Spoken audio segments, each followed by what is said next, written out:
But when it comes to actual investigations of, let's say, corruption of officials in the airport, who is in charge of that? General Manager, meron po ba kayong internal affairs sa airport?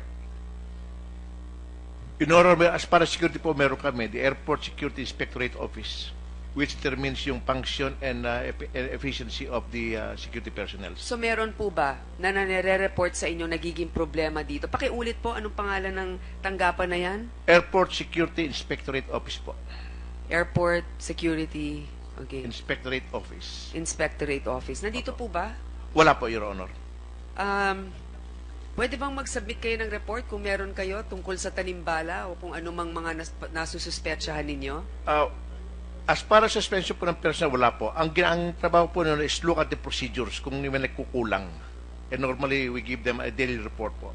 So kung may nagkukulang sa procedure, naiimbestigahan rin ba nila yung, kunyari, na meron silang suspetsa na may ginagawang mali?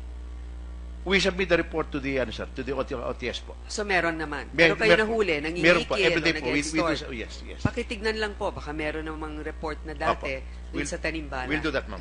Okay.